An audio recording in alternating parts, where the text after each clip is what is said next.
cannot grow beard for a long time. Sometimes like maximum would be like 3, 4 days, 5 days maximum, not more than that. So this time many people had like questions, which is exactly the purpose, right? Right. You grow, you do the kind of things you generally don't do, which is growing the beard. So people think, what happened? Are you super busy or are you sick? What happened? General question. So then I got an extra time to explain this is for awareness building, men's health, and those kind of things. And one thing I was hoping was like there should be, I felt like there should be some kind of a punchline, like a 1 minute, 2 minute kind of a pitch everybody can share. Because every time I made different kind of pitch. Sometimes I was talking more about that cancer awareness versus men's health awareness, and some of the examples I used were completely different in different scenario, but I could have used same standard language that would be kind of uniform for everyone talking about that awareness raising when somebody asks why you're raising your beard, growing your beard, right? So that's the kind of feeling I had. And my families were not supportive of growing beard, of course, and I had to promise, okay, December 1st I'll cut it down completely. I'll shave it. But I managed to trim it instead of shaving yesterday. So I was keeping the beard until yesterday, 5 o'clock, 6 o'clock. So, in terms of the facts, I think you kindly touched on that the death rates due to unintentional injuries, not only that overall injuries, but unintentional injuries is about 1.5 times higher among men compared to women, which is about 120 per 100,000 among men versus 80 per 100,000 among females. One time. There you go. Follow that up. Google, men facts. Yeah. Well, the biggest thing I do want to touch on personally, and it's interesting to see, a big, I'll say knowledge discrepancy. I won't say age discrepancy or age gap, but understand that there's certain things that I personally deal with, as a younger male, as opposed, being, an older gentleman, and in this case, this younger gentleman is more experienced in life. Is understanding that I can establish regimens and things early on in life to prevent certain things, and I understand in my daily life that I'll keep fitness to a certain level. And they gave me an excellent platform to walk around looking like Chewbacca's nephew, to convey to people that, hey, it's not only just about growing facial hair to be a representative of some major organization. It's an opportunity for you to have a platform to speak about different things. And the biggest thing I like to convey is understand that healthy eating. Guys, we're really really particular about things we like to eat. We want to eat whatever we want, whenever we want, and it's something that if you can at least adjust a certain meal throughout the day or in a week, take baby steps. We're not saying nuke your whole diet and start clean eating 7 meals a day every single day. That's not going to happen. Have realistic goals in your life, being able to help with obesity, and it's something that can be really, really easily fixed. Even if you want to nix the exercise, change your diet, you'd be surprised as to how you'll start to feel, and the outcomes clinically. As you see, you start to feel better, start to have less chest pains. A lot of people suffer from things like that when we're talking about heart disease and obesity that will also affect other parts of your body. So I just want to say that understanding healthy eating is a big piece in all of this. I've done a lot of sports, and other guys who've been athletes can probably speak the same thing.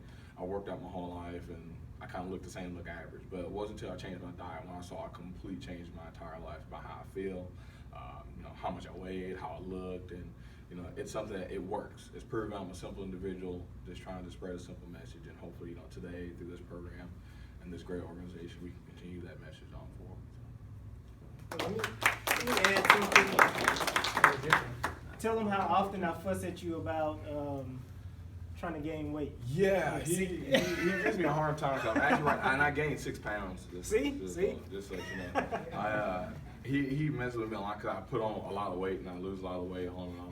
And he always wants me to lose weight. And I think the smallest I've ever been was 195. And he wants me to get, you should be at 5'8", at like 180 or 160. Yeah, you should be at 180. I'm like a skeleton, but it's just. Come to my gym, man. We want his body count. That's what I'm trying to get him into fighting. That's why. But Unintentional injuries. That's what I'm saying. 6 feet, but you're different, like different body type. So, but it's just you know, a fun way of being engaged, you know, on a daily basis with with a coworker. Be able to challenge you personally. You know, it's fun and games, but hey, it's a challenge. The guy's supposed to lose weight. I'm gonna do the opposite, but you know, he's giving me motivation when I do go work out, do some type of physical activity. It's like, hey, you know, I want to prove my coworker wrong. It's like, hey, I lost 2 pounds today. What are you gonna do this week? So it's pretty cool. I feel like he stole everything what I was about to say, word by word. So I don't have much to say. Sorry. Why sorry? That's a good way. All right, that's one way to get out of that. Boy, well, I guess based off of some simple math, John's numbers, 81 minus 76 was 5-year difference. So men have a 5-year shorter life expectancy. So that counts as a fact. I know there's a lot of numbers that are kind of hard to calculate, but I know I want to say like 25% less likely to go to a doctor's visit or kind of do like regular checkups. So that is something that's really important, and I'm not gonna lie, I do procrastinate on that myself, but I do know it's important to do. I think in regards to this journey of kind of growing this is probably my second time actually growing and just letting it happen. So this is new territory for me. I know it's not life-changing amount of hair, but it's a lot for me. And probably, I don't even know if there's as much as people asking me about it. Really my hair, because I just decided to let it all just go. But just like the discomfort made me bring it up. I'd be like, people be like, what's going on with that, man? I've never had this neck thing going on that I'm not talking about men's health. So that was an interesting, I expected more people to just comment in general, but it was more so me complaining, crying about it. No, that's the first thing that has to go literally as soon as it's over. So. You go, Jody? Nobody really asked me what I was doing, so I felt like I was just kind of alone. I didn't really get to talk to many people about it, but one of the leading causes for male death is unfortunately being stupid, and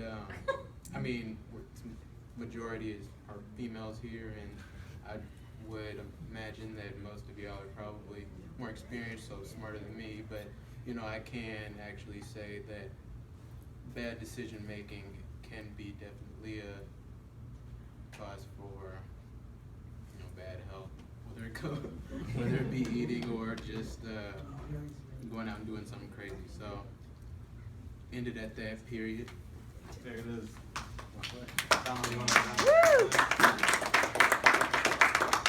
Well, my experience is first facial hair. I don't grow facial hair, so this is all you're gonna get. I'm usually clean face all the time. But my wife said now she look like she's married to a grown man now. and so young. But other than that, man, I really think this the third factor, just being stupid or stubborn. I was stuck in that mode for so long by not wanting to go to the doctor, not getting checkups. I had that, not say a phobia, but I had the thing in my head is like, if I go there, then I'm automatically gonna be pushed upon a pill or a comeback or a follow-up, and I'm like, I'm perfectly fine. But like Tony said, once you start eating better, you start seeing results, and you work out, you start feeling better. And I think that's the biggest thing as far as men's health, that we need to make sure that we take care, of each other and gain knowledge. And as long as we gain knowledge and be knowledgeable about the things about our body, we'll be okay. So that's it. Before we move on, I want to acknowledge two of our other participants who just joined. We have AJ Rosario and Aaron Cano. And what we're doing now is just give us a little quick fact of or something that you learned over this month period about men's health. Thank you. I apologize, we're running late. We just came from an adolescent health event at Third Ward, but this is so important for me personally, because I have like a passion for men's health. And as you mentioned, when I learned about Movember Foundation, it's just like my cousins were saying, I changed my profile in Facebook and a couple of my social media. Why are you growing that hair? Those are the first thing, because I've been, clean, and I haven't really grown. See, it's just like small things, and just like growing to me. But But when I learned and go to the website of Movember Foundation, I learned about the things that they're, funding. One of them is prostate cancer. Prostate cancer is dear to me because my grandfather died of prostate cancer.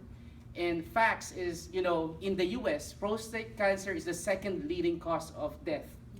And in fact, prostate cancer also, 1 in 7 men will be diagnosed in their lifetime.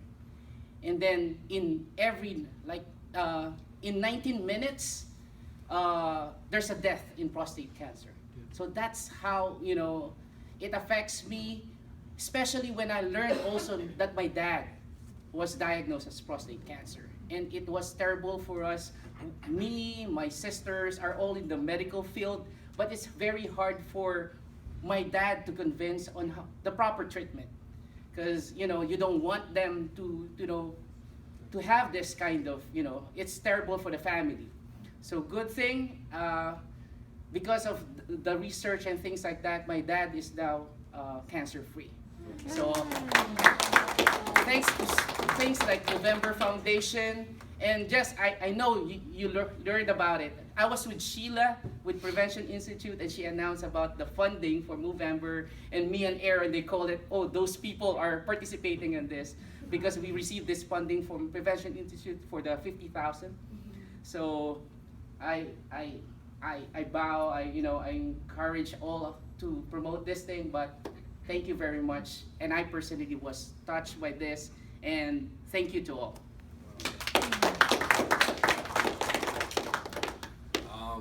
So I think one of the things that I guess I've been able to reflect on over the past month, so with My Brother's Keeper, some of the work that I'm looking at and some of like the literature that I've been reading, is really talking about violence. And, one of the most immediate things that you realize when you look at like violence, any type of violence, whether it's domestic violence, violence against, others, violence against oneself, you realize that it's an overwhelmingly male issue. Most perpetrators of any type of violence are males. And if you look at things like suicide, so I don't know like the statistics, I can't tell you one in however many, but I know that women report more often, wanting to commit suicide, but males are overwhelmingly more successful in committing suicide. And that's, not only because there's kind of like this unwillingness to talk about their issues, but, they typically like act on those thoughts in a more violent way. And it's, something that as a culture, we kind of constantly feed into from, everything where, parents are, telling their kids, don't cry, or, brush it off, or, almost like encouraging people to fight. So, males from a very early age are kind of constantly trained and conditioned, to accept like violence as, I guess, an acceptable behavior.